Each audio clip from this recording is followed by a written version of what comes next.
Hello, नमस्कार दोस्तों। देखो, अपना टॉपिक चल रहा था कॉम्प्लेक्स नंबर। तो मैंने आपको कॉम्प्लेक्स नंबर के बारे में पहले बता दिया था। और अगर जो बच्चे पहली बार इसको देख रहे हैं वो बच्चे पहले पिछला जो वीडियो है उसको देख ले, जिससे ये टॉपिक आपको अच्छे से समझ में आ जाए। तो इसमें आज अपन पढ़ेंगे पोलर फॉर्म।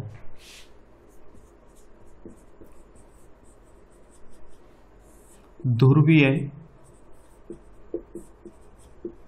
रूप यानी कॉम्प्लेक्स नंबर जो है उसको अपन पोलर फॉर्म में कैसे कन्वर्ट करेंगे। तो देखो, कॉम्प्लेक्स नंबर है उसको अपन z equal to x plus iota y, इसमें x और y किस में बिलोंग करते हैं?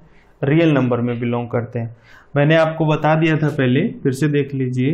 अगर अपन इसको कॉम्प्लेक्स प्लेन के ऊपर रखें तो कॉम्प्लेक्स प्लेन में इसको कैसे शो करेंगे? देखो, ये पॉइंट है पी जेड, इसको अपन Z equal to x plus iota Y लिखते हैं। यहाँ पे अपन यूं भी लिख सकते हैं कि एक्स और वाई, और इसको अपन बोलते हैं कॉम्प्लेक्स प्लेन। सम्मिश्र समतल, ये आपकी एक्स एक्सिस होगी और ये इमेजिनरी एक्सिस होती है, इसको अपन रियल एक्सिस बोलते हैं और इसको अपन इमेजिनरी एक्सिस बोलते हैं। अब देखो, ये जो पॉइंट है अगर इसके कोऑर्डिनेट एक्स और वाई हैं तो जो ये परपेंडिकुलर है इसकी वैल्यू क्या होगी? वाई हो जाएगी। और यहां से यहां तक ये क्या हो जाएगा? x हो जाएगा। ये ओरिजिन होता है जिसके कोऑर्डिनेट 0 0 होंगे, और इसको मैं a पॉइंट दे देता हूं और इसको इससे मिला देता हूं। तो ये एंगल में ले लेता हूं थीटा, और ये पॉइंट ले लेता हूं जो यहां से OP की जो डिस्टेंस है वो ले लेते हैं r। अब देखो, पोलर फॉर्म क्या होती है, कार्टेशियन फॉर्म क्या होती है? एक होता है कार्तीय निर्देशांक तंत्र, एक होता है ध्रुवीय निर्देशांक तंत्र। कार्तीय निर्देशांक तंत्र में जो पॉइंट है उसके निर्देशांक है वो अपन x और y में रेक्टेंगल सिस्टम के अंदर बताते हैं, और जो ध्रुवीय निर्देशांक है उसको अपन r और थीटा के अंदर लिखते हैं। r वो वैल्यू होगी जो पॉइंट O यानी ओरिजिन जो मूल बिंदु है उससे उस पॉइंट की सीधी दूरी कितनी होगी, और x एक्सिस के साथ में उसका जो एंगल है वो होता है थीटा। तो ये r और थीटा की वैल्यू निकालते हैं। अब अपन r और थीटा की फॉर्म में x और y इनके बीच में अगर रिलेशन निकालें तो देखो, ये जो त्रिभुज है इसमें ये एंगल थीटा है, ये एंगल कितना हो गया? 90 डिग्री का हो गया। साइन थीटा क्या होगा? साइन थीटा होता है लंब बटा कर्ण, perpendicular upon hypotenuse. Sine theta या परपेंडिकुलर कितना है? y। हाइपोटेन्यूस देखो ये बनेगा, ये कितना हो गया? r हो गया। तो y इक्वल टू क्या हो गया? r साइन थीटा बन गया। अब ऐसे ही कोस थीटा इक्वल टू क्या होता है? आधार बटा कर्ण। आधार क्या है यहाँ पे? x। कर्ण क्या है? r है। तो देखो, इसको अपन लिखते हैं बेस अपॉन हाइपोटेन्यूस, जो हो जाएगा x बाई r। यहाँ पे x इक्वल टू हो गया r कोस थीटा। ये x और y की वैल्यू इसमें रख दो तो z इक्वल टू क्या बन जाएगा? r कोस theta plus iota r sine theta. इसमें से r को ले लो कॉमन, तो क्या बन जाएगा यहाँ पे? कोस theta plus iota sine theta. ये इसकी पोलर फॉर्म होती है। अब इस पोलर फॉर्म में r और थीटा के लिए अपने को वैल्यू निकालनी होती है। इसमें जो r और थीटा, जो r होता है इसको बोलते हैं मॉड्यूलस, जिसको अपन बोलते हैं मापांक, और जो थीटा होता है उसको बोलते हैं आर्ग्यूमेंट, या इसको एम्पलीट्यूड भी बोलते हैं। एम्पलीट्यूड हिंदी में बोलते हैं इसको कोणांक। अब एग्जाम में जो क्वेश्चन पूछा जाता है ना वो आर और थीटा के ऊपर पूछा जाता है। तो अपन आर और थीटा की वैल्यू कैसे निकाले? आर को बोलते हैं मॉड्यूलस मापांक, थीटा को बोलेंगे आर्ग्यूमेंट, एम्पलीट्यूड या फिर कोणांक। अब देखो अपन इस आर की वैल्यू निकालना चाहें तो ये जो त्रिभुज है ये राइट एंगल ट्राइंगल है, समकोण त्रिभुज है, इसमें ये इसका लंब है, ये आधार है और ये कर्ण है। पाइथागोरस थ्योरम से इसके बीच में रिलेशन क्या होता है? कर्ण स्क्वायर इक्वल टू आधार स्क्वायर प्लस लंब स्क्वायर, यानी H square equal to base square plus perpendicular इसका स्क्वायर। एच की वैल्यू क्या है? आर है। Then R square equal to B, base क्या है यहाँ पे?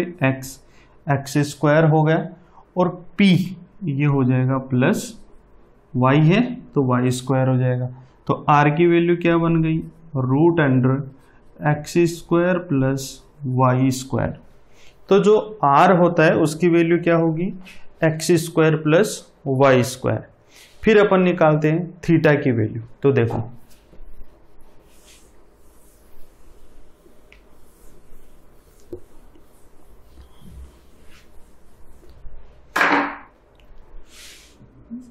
Z equal to x plus iota y r cos theta plus iota sine theta. R मैंने आपको बता दिया, आर हमेशा क्या होगा? Root under x square plus Y square. ये तो इसका मॉड्यूलस मापांक हो जाता है। अब अपन बात करते हैं थीटा की। थीटा होता है इसका आर्ग्यूमेंट, कोणांक, एम्पलीट्यूड।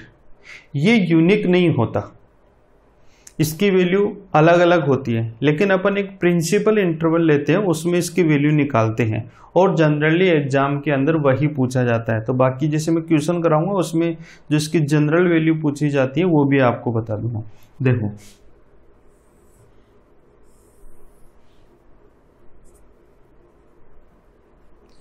ये होता है फर्स्ट क्वाड्रेंट, प्रथम चतुर्थांश। ये होता है सेकंड क्वाड्रेंट, ये होता है थर्ड क्वाड्रेंट और ये होता है फोर्थ क्वाड्रेंट। अपन z equal to x plus iota Y लिखते हैं। फर्स्ट क्वाड्रेंट में x भी पॉजिटिव होता है और y भी पॉजिटिव होता है, तो क्या लिखेंगे? प्लस प्लस, दोनों क्या हो गए? Plus plus. सेकंड क्वाड्रेंट में क्या होगा? x तो होगा नेगेटिव, तो ये तो माइनस हो गया, और y क्या होगा? पॉजिटिव। थर्ड में दोनों ही क्या होंगे? नेगेटिव नेगेटिव होंगे। और फोर्थ क्वाड्रेंट जो है इसमें क्या होगा? x तो होगा पॉजिटिव और y क्या हो जाएगा आपका? नेगेटिव हो गया। अब जैसे मान लो आपको यहां पे दे दे कि z equal to 2 minus 3 iota, तो इसमें x की वैल्यू क्या है? 2 है, y की वैल्यू क्या है? -3 है। तो x तो हो गया प्लस, y हो गया माइनस। कौन से क्वाड्रेंट में आएगा? x है आपका प्लस, y है आपका माइनस, तो कौन से क्वाड्रेंट में होगा? फोर्थ में होगा। ऐसे दे दिया z equal to -1 minus 2 iota, तो x भी नेगेटिव y भी नेगेटिव, तो x और y दोनों नेगेटिव, तो कौन से क्वाड्रेंट में आ जाएंगे? थर्ड क्वाड्रेंट में आ जाएंगे। z equal to 1 plus iota, x की वैल्यू 1, y की वैल्यू भी 1, दोनों प्लस प्लस है, तो कौन से क्वाड्रेंट में आ जाएंगे? फर्स्ट क्वाड्रेंट में आ जाएंगे। तो सबसे पहले तो आपको क्या पता करना है कि जो भी कॉम्प्लेक्स नंबर अपने को दे रखा है, अगर अपन उसको कॉम्प्लेक्स प्लेन में रखें, वहां पे अपन प्लॉट करें, तो वो कौन से क्वाड्रेंट में आएगा? फर्स्ट में आएगा, सेकंड में आएगा, थर्ड में आएगा, फोर्थ में आएगा, कौन से में आएगा? सबसे पहले तो ये पता करना है। उसके बाद में देखो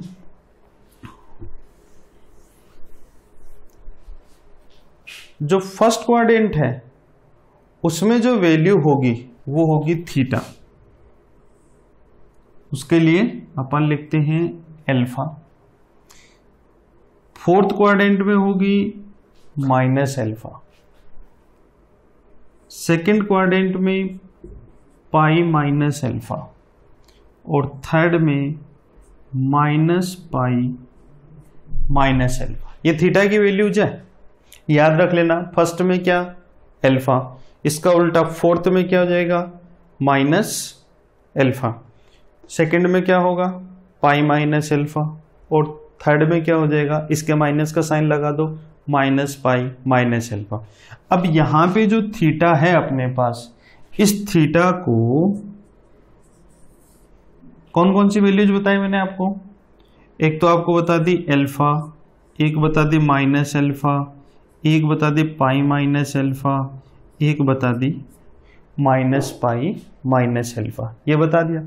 अच्छा अल्फा मैंने कौन से क्वाड्रेंट में लिखा है इधर, फर्स्ट में, तो ये तो किसके लिए हो जाएगा फर्स्ट क्वाड्रेंट के लिए, प्रथम चतुर्थांश के लिए। ये कौन से में लिखा फोर्थ के लिए, इधर देखो फोर्थ, तो ये कौन से के लिए हो जाएगा फोर्थ क्वाड्रेंट के लिए हो जाएगा। पाई माइनस अल्फा कौन से में लिखा सेकंड में, तो ये कौन से के लिए हो जाएगा सेकंड क्वाड्रेंट के लिए हो जाएगा।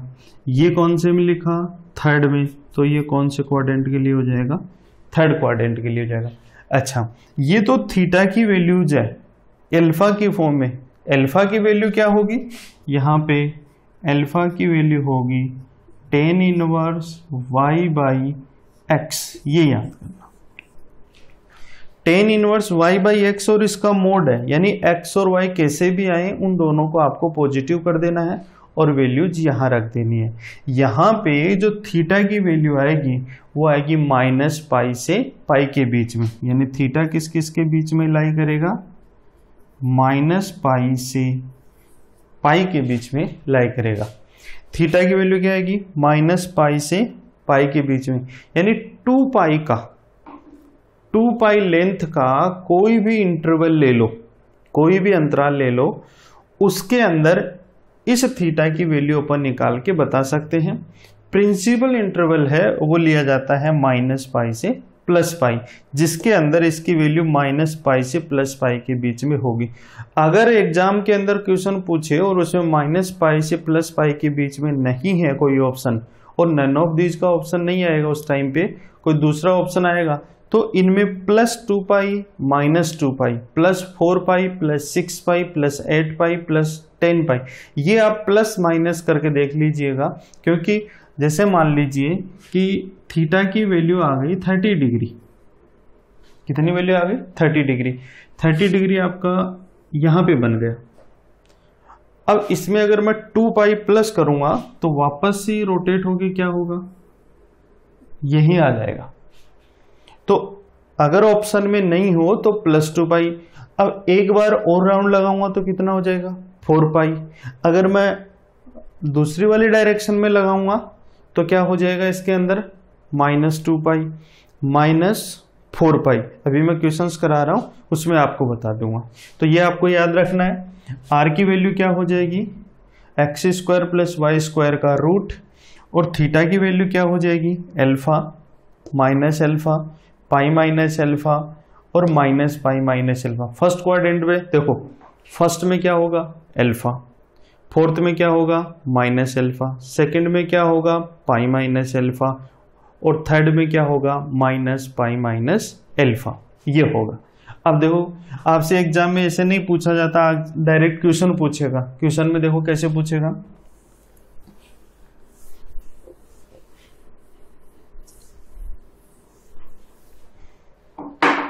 देखो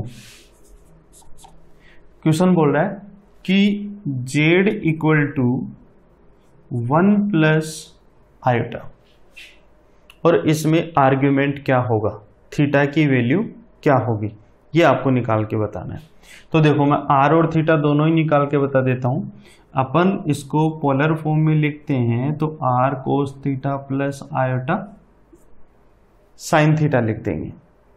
r की वैल्यू क्या बताई, यहां पे देखो z इक्वल टू अपन क्या लिखते आए हैं x plus iota y, x क्या हो जाएगा 1, तो यहां से x की वैल्यू तो हो गई 1, इसको इसके साथ में कंपेयर करेंगे तो आयोटा का कोफिशिएंट भी क्या है 1, तो x की वैल्यू भी 1 हो गई और y की वैल्यू भी क्या हो गई 1 हो गई।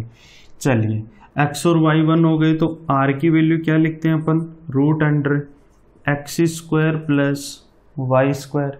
एक्स की वैल्यू क्या है, रूट अंडर 1 का स्क्वायर प्लस 1 का स्क्वायर, कितना हो जाएगा, रूट 2। ये तो किसकी वैल्यू हो गई, आर की वैल्यू। अब देखो थीटा की वैल्यू निकालनी है, तो थीटा में सबसे पहले अल्फा निकाल लिया करो आप। अल्फा क्या बताया मैंने आपको, tan inverse y by x, ये निकाल लिया करो। टेन इनवर्स वाई की वैल्यू 1, एक्स की वैल्यू भी 1, टेन इनवर्स 1, कितने डिग्री की वैल्यू 1 होती है टेन थीटा के अंदर, पाई बाई 4 की।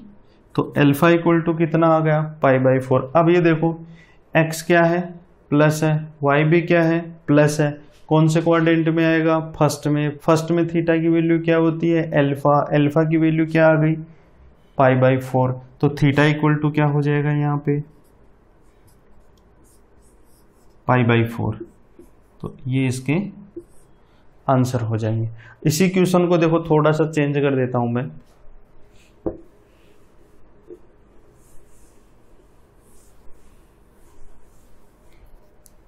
-1 माइनस आयोटा।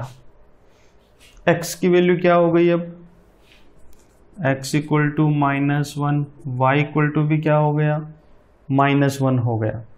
अब थीटा की वैल्यू क्या होगी, सॉरी पहले आर की वैल्यू निकाल लेते हैं, root under x square plus Y square, -1 का स्क्वायर 1, और यहाँ पे कितना हो जाएगा, रूट 2।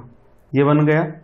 अब देखो थीटा की वैल्यू, ये कौन सा क्वाड्रेंट है, दोनों ही नेगेटिव है, तो थीटा की वैल्यू क्या हो जाएगी, माइनस माइनस। थर्ड क्वाड्रेंट में क्या होती है, माइनस पाई माइनस अल्फा।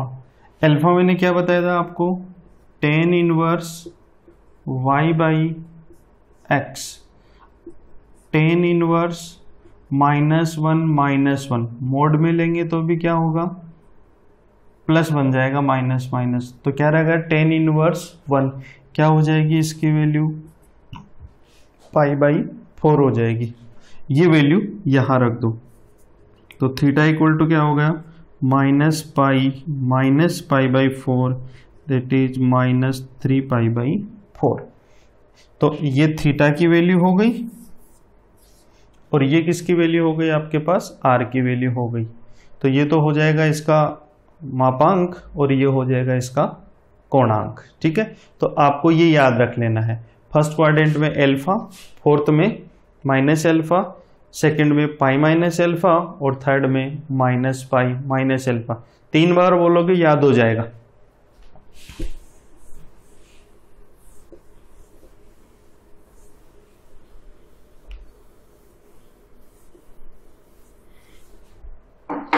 देखो क्वेश्चन है, z equal to -1 plus √3 iota. इसमें आपको r और थीटा की वैल्यू निकाल के बतानी है। तो r इक्वल टू क्या होता है, root under x square plus Y square. यहाँ पे x की वैल्यू क्या है, -1, और y की वैल्यू क्या है, √3। तो ये तो हो गया नेगेटिव, ये हो गया पॉजिटिव। फर्स्ट क्वाड्रेंट में दोनों ही पॉजिटिव होते हैं, सेकंड क्वाड्रेंट में x नेगेटिव y पॉजिटिव, इसमें दोनों नेगेटिव, और इसके अंदर x तो क्या होगा, पॉजिटिव, y क्या होगा, नेगेटिव होगा। x नेगेटिव y पॉजिटिव कौन सा क्वाड्रेंट आ गया, फोर्थ क्वाड्रेंट आ गया, ये वाला। अच्छा, फोर्थ क्वाड्रेंट में थीटा की वैल्यू क्या लिखते हैं, माइनस अल्फा। तो अल्फा इक्वल टू क्या है, tan inverse y by x, tan inverse y की वैल्यू √3 -1। अब देखो यहाँ पे ना मोड लेना है आपको, ये माइनस हो चाहे प्लस हो, आपको प्लस ही करना है। तो क्या लिखोगे, टेन इनवर्स √3, क्या होगी इसकी वैल्यू, पाई बाई 3। 60 डिग्री की वैल्यू कितनी होती है, √3 होती है। तो यहाँ पे रख दो। अब थीटा इक्वल टू क्या हो जाएगा, -पाई बाई 3। ये इसकी वैल्यू हो जाएगी। और देखिए क्वेश्चन,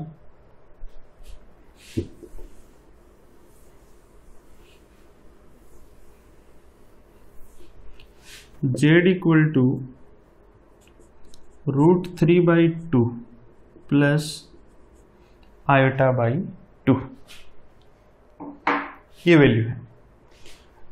यहां पे x की वैल्यू क्या है, √3/2, y की वैल्यू क्या है 1/2। अब देखो √3/2 और 1/2 दोनों ही क्या है, पॉजिटिव है। पॉजिटिव तो एक्स भी प्लस वाई भी प्लस, कौन सा क्वाड्रेंट हो गया, फर्स्ट क्वाड्रेंट। अच्छा थीटा और आर तो क्या होगा √x² प्लस y²। चलिए x की वैल्यू का स्क्वायर करोगे तो क्या होगा 3/4, y का स्क्वायर करोगे 1/4 और ये हो जाएगा आपका 4/4 1। थीटा की वैल्यू क्या होगी, कौन सा क्वाड्रेंट है, फर्स्ट क्वाड्रेंट। फर्स्ट क्वाड्रेंट में क्या होती है वैल्यू, एल्फा। क्या बन जाएगा यहाँ पे थीटा इक्वल टू एल्फा, और एल्फा की वैल्यू क्या लिखते हैं अपन, tan inverse y/x। tan inverse y की वैल्यू क्या है 1/2 और ये हो गया √3/2, ये वैल्यू बन गई। 1/2 से 1/2 कैंसिल हो जाएगा, tan इनवर्स 1/√3 जो क्या हो जाएगा π/6। 30 डिग्री की वैल्यू होती है ये। तो एल्फा की वैल्यू क्या आ गई π/6 और ये प्लस एल्फा है तो थीटा इक्वल टू भी क्या हो जाएगा π/6। ठीक है, आज की क्लास में अपन इतना ही रखते हैं। नेक्स्ट क्लास के अंदर जो एग्जाम में क्वेश्चंस आते हैं उस टाइप के क्वेश्चन कराऊंगा आपको इसमें। ठीक है।